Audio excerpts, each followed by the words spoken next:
Hello friends. So lesson 2 का जो question बचा हुआ था बाल विकास के सिद्धांत, तो पार्ट 2 हम बता रहे हैं। पार्ट 1 में 10 क्वेश्चन बताए थे, आज पार्ट 2 लेकर चलते हैं बाल विकास के सिद्धांत के बारे में। तो 11 नंबर क्वेश्चन, 10 तक हम बता चुके थे, 11 नंबर क्वेश्चन चलते हैं कि प्राथमिक शिक्षा के लिए बाल मनोविज्ञान का ज्ञान आवश्यक है, क्योंकि तो क्या बोल रहे हैं कि प्राथमिक, जैसे कि प्रथम जो शुरू का बच्चा होता है, ठीक है, प्राथमिक विद्यालय के लिए बाल मनोविज्ञान ज्ञान की आवश्यकता होती है, क्योंकि यह बच्चों को अनुशासित बनाने में सहायता करता है, परीक्षा के परिणाम में उन्नति होती है, यह बच्चों के अभिप्रेरित करने में के लिए सुविधाजनक बन जाता है, यह बच्चों के व्यवहार को समझाने में शिक्षक की सहायता करती है। तो ये यूपी टेट 2011 में पूछा गया है। तो हमको बोल रहा है कि प्राथमिक शिक्षक के लिए, ठीक है, कि प्राथमिक शिक्षक तो जान रहे हैं कि आप जैसे टीचर बनेंगे तो 1 to 5 के शिक्षक बन जाएंगे, तो बाल मनोविज्ञान का ज्ञान क्या आवश्यक होता है। तो इसका ऑप्शन नंबर, जैसे ए नंबर बोला, बी नंबर, डी, सी, डी, तो डी नंबर देखा ऑप्शन क्या बोल रहा है कि यह बच्चों के व्यवहार को समझाने में शिक्षक की सहायता करेगा। तो इसका ऑप्शन नंबर डी हो जाएगा। नेक्स्ट क्वेश्चन चलते 12 नंबर, अपने विद्यार्थियों को समझाने के लिए एक शिक्षक में अच्छी जानकारी होनी चाहिए। यानी क्या कि अपना जो विद्यार्थी है, ठीक है, आप टीचर है तो आपको समझाने के लिए एक शिक्षक में अच्छी जानकारी होना चाहिए। तो क्या क्या चीज की जानकारी होना चाहिए, तो बाल मनोविज्ञान की, ए नंबर।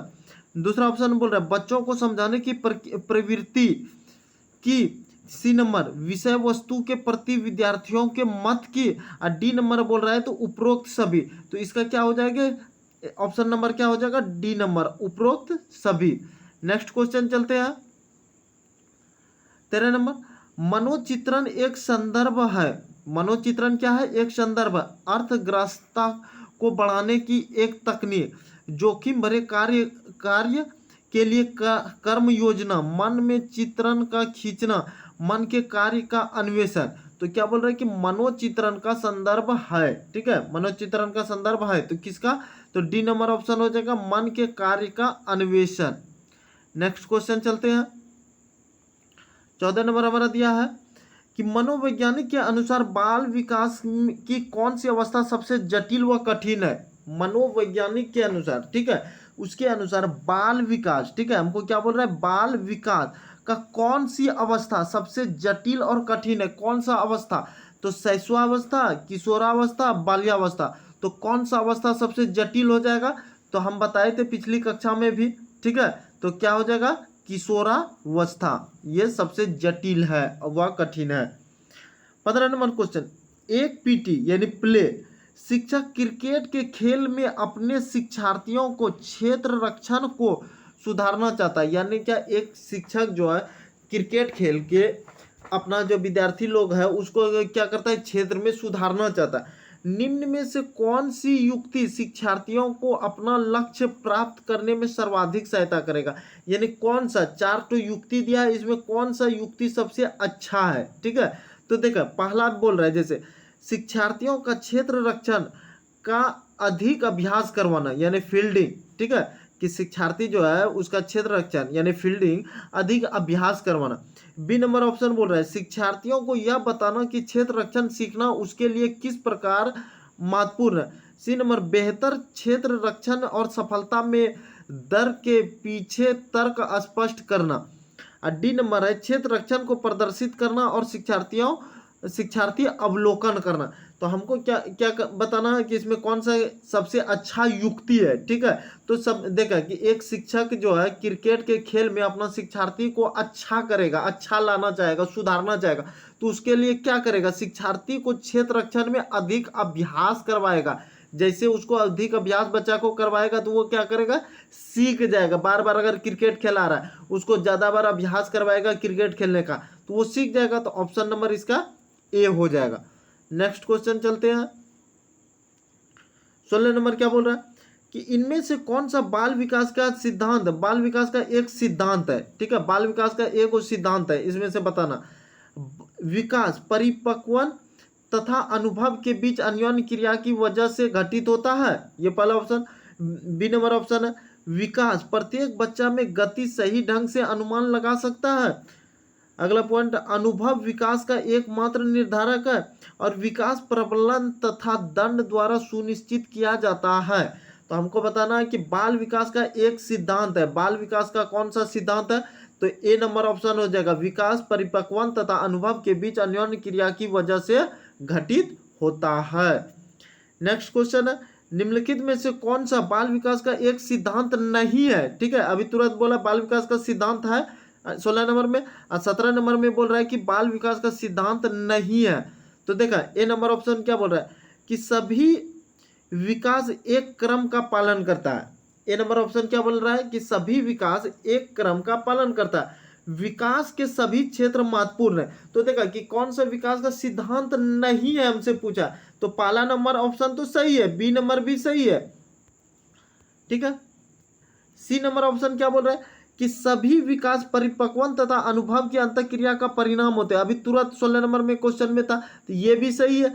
डी नंबर ऑप्शन बोल रहा है सभी विकास तथा अधिगम एक समान गति से आगे बढ़ता है। देखा कि कौन सा सही नहीं है, क्वेश्चन ये बोल रहा है तो सभी विकास तथा अधिगम, सब जितना विकास है और अधिगम यानी सीखना एक समान गति से, क्या एक समान गति से सब आगे बढ़ता है? एक समान गति से आगे बढ़ता है, क्या एक समान गति से आगे बढ़ता है? सबका सभी विकास जितना विकास है सब एक समान गति से आगे बढ़ेगा, और अधिगम सीखना सब एक समान गति से आगे बढ़ेगा? तो ऐसा कभी नहीं होगा। तो हमारा ऑप्शन नंबर डी हो जाएगा इसका आंसर। 18 नंबर चलते हैं, अपनी कक्षा के बच्चों को उनकी अपनी अवधारणाओं को बदलने में आप किस प्रकार सहायता करेंगे? यानी क्या आपका कक्षा का बच्चा है उसकी अपनी अवधारणा को बदलना, आप उसको किस तरह से सहायता करेंगे? पहला नंबर ऑप्शन देगा, यदि बच्चों की अवधारणाएं गलत हो तो उन्हें दंड देंगे। क्या दंड देना उचित है? तो दंड देने वाली बात तो कहीं नहीं किया जाता। बी नंबर ऑप्शन है तथ्यात्मक जानकारी देकर। सी नंबर ऑप्शन है अवधारणाओं के बारे में बच्चों की अपनी समझ को व्यक्त करने का अवसर देकर, यानी अवधारणाओं के बारे में बच्चों को अपनी समझ को व्यक्त करने का अवसर देंगे। नहीं, ये भी नहीं हो जाएगा।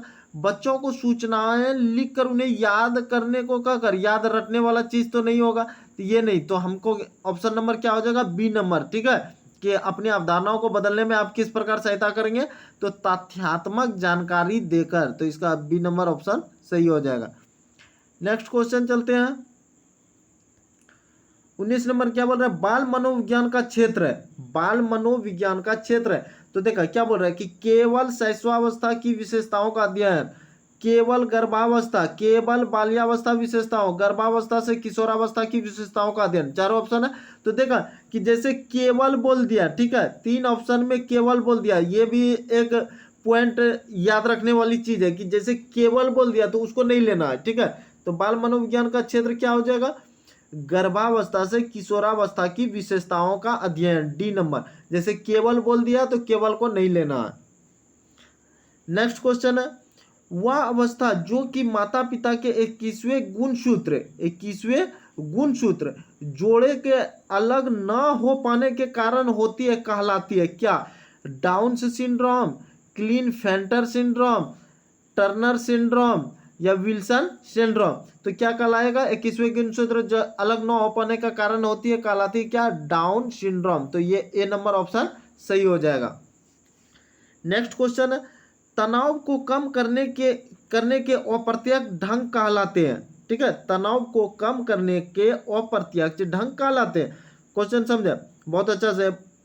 तनाव को कम करने के अप्रत्यक्ष ढंग कहलाते हैं क्या? समस्या समाधान विधि, रक्षात्मक यांत्रिकता, व्यक्तिगत विधि, इनमें से कोई नहीं। तो क्या हो जाएगा? तनाव को कम करने का अप्रत्यक्ष ढंग कहलाते हैं रक्षात्मक तंत्रिकता, बी नंबर ऑप्शन।